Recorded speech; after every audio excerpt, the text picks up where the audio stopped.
మన తండ్రి కుమార పరిశుద్ధాత్మ దేవునికి వందనాలు స్తోత్రాలు చెల్లించుకుంటూ దేవుడి దినమందు మనకిచ్చిన వాక్యము మత్తయి సువార్త 6వ అధ్యాయము 13వ వచనం చదువుకున్నాం. మమ్మను శోధనలోకి తేక దుష్టుని నుండి మమ్మను తప్పించుము. దేవుడి వాక్యం ద్వారా మనల్ని దీవించును గాక. యేసుప్రభు వారు శిష్యులకు నేర్పిస్తున్న ప్రార్థన ఇది.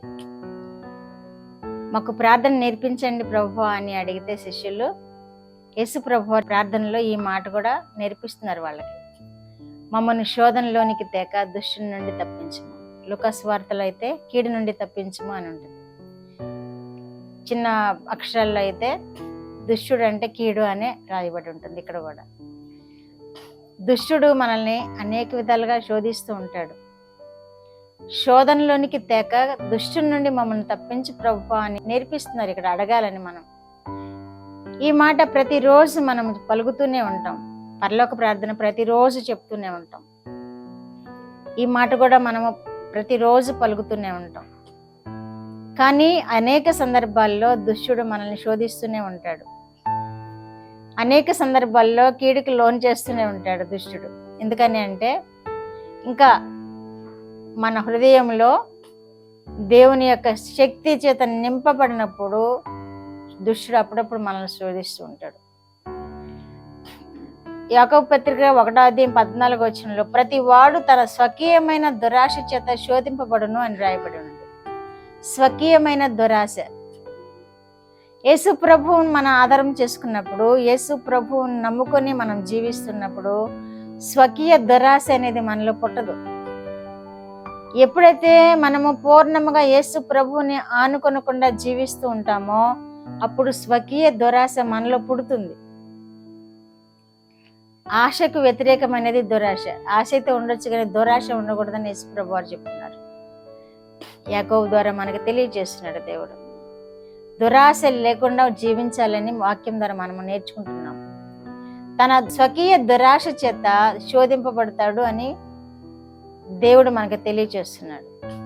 కనుక మనము స్వకీయ దురాశ మనలో ఉంచుకోకూడదని వాక్యం మనకు తెలియజేస్తుంది. ఎందుకంటే మమ్మల్ని శోధనలోనికి తేక దుష్టుని నుండి తప్పించుము అని యేసుప్రభు వారు నీ ప్రార్థన చేయాలని, తండ్రికి ప్రార్థన చేయాలని యేసుప్రభు వారు మనకు నేర్పుతున్న విధానం ఏంటంటే మనము దురాశలకు జోలికి పోకూడదని, ఆ శోధనలకు గురి కాకూడదని, మనము ఆయన బిడ్డలముగా ఎల్లవేళలా ఆయన కృప ద్వారానే మనం జీవించాలని మనకి ఈ వాక్యము నేర్పిస్తుంది. మత్తయి సువార్త 5వ అధ్యాయం 37లో కూడా మీ మాట అవునంటే అవును, కాదంటే కాదు అని ఉండవలెను, వీటికి మించినది దుష్టుని నుండి పుట్టినది అంటున్నారు. మన మాటను బట్టియే మనము దుష్టునికి లోబడిపోతూ ఉంటాం. మన మాట అవునంటే అవును, కాదంటే కాదు. కానీ ఈ మాటలో చాలా మంది తప్పిపోతూ ఉంటారు. ఈవేళ నేను తప్పకుండా నీకు ఇస్తాను ఇది అని తెలియజేస్తారు. కానీ ఆ వేళ వాళ్ళకి ఇవ్వడానికి కుదరకపోవచ్చు, మాటలు తప్పిపోతున్నారు. ఈవేళ నేను తప్పకుండా ఈ మందిరానికి వెళ్ళాలి అని ఆలోచన చేస్తుంటారు. కానీ ఆ రోజు వారి ఫ్రెండ్స్ ద్వారానో మరొకరి ద్వారానో వారికి ఇష్టమైన వాళ్ళు వెళ్ళాలనుకున్న మందిరానికి వెళ్ళలేకపోవచ్చు. అక్కడ తప్పిపోతూ ఉంటారు. ఇది ఇస్తాను నీకు అని తెలియచేస్తారు. ఇవ్వడానికి వారికి మనసు రాకపోవచ్చు, లేకపోతే సమయం కుదరకపోవచ్చు, మరి ఏదైనా అడ్డు రావచ్చు. అందుకని మన మాట అవునంటే అవును, కాదంటే కాదు అన్నట్టు ఉండాలి. దానికి మించినది దుష్టుని నుండి పుట్టినది దుష్టుడు మనలో పుట్టిస్తూ ఉంటాడు. దుష్టుడు మనలో పుట్టించి మనల్ని ఏదో విధంగా శోధిస్తూ ఉంటాడు. అపోస్తలుడైన పౌలు అంటాడు, నా హృదయము దేవుని యందు ఆనందిస్తుంది, కానీ నా అవయవములలో పాప నియమము నన్ను ఏలుతూ ఉంది అంటున్నాడు. అవయవములలో పాప నియమము ఏలుతుంది అంటే అవయవాలు పాపానికి దారి తీస్తున్నాయని. ఇట్టి పాపము నుండి నేను ఎలా విడిపింపగలను అని కూడా వేడుకుంటున్నాడు.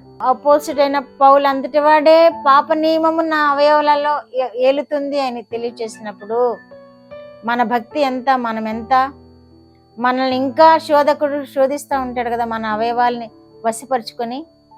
మన మాటలో శోధిస్తుంటాడు, మన ఆలోచనలో శోధిస్తుంటాడు, మన చేతల్లో శోధిస్తుంటాడు, మన నడకలో శోధిస్తుంటాడు, మన ప్రతి అవయవం ద్వారా మనల్ని శోధనకు గురి చేస్తూ ఉంటాడు.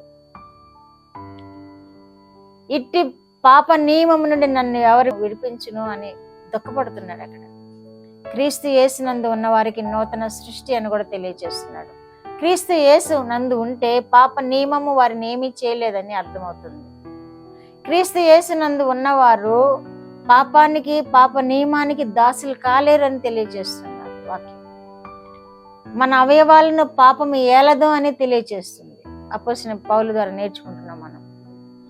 కనుక మనము ప్రతి దినము మమ్మను శోధనలోనికి తేక దుష్టుని నుండి తప్పించమని అడుగుతూ, ఆ శోధన బారిన పడకుండా మన హృదయాన్ని దేవునికి సమర్పించుకుంటూ మనము జీవించినప్పుడు ఈ పాప నియమము మనల్ని ఏలదు, మనల్ని శోధనలకు గురి చేయదు, మనల్ని ధన్యులనుగా జీవింపచేస్తాడు దేవుడు. ప్రార్థన. మా దేవా, మా ప్రియ పరలోక ప్రభువా, మీ పరిశుద్ధ పాదములకు వందనాలు. మా రక్షకుడు యేసయ్య వందనాలు. మీరు ఇచ్చిన వాక్యము కొరకు వందనాలు ప్రభువా. అనుదినము మా ప్రార్థన మాకు నేర్పించినందుకు మీకు వందనాలు. శోధనలోనికి తేక దుష్టుని నుండి తప్పించమని నేర్పినందుకు వందనాలు ప్రభువా. కుటుంబాలను మీరు ఆశీర్వదించి వారు ఏమి కోరుకుంటున్నారో అది వారికి అనుగ్రహించి, వారి బిడ్డల విషయంలో మేలైన దానిని వారికి అనుగ్రహించి మీరు మహిమ పొందమని యేసుక్రీస్తు వారి పేరిట ఈ మనవులు మీ పాదముల యొద్ద వేడుకుంటున్నాను పరమ తండ్రి. ఆమేన్.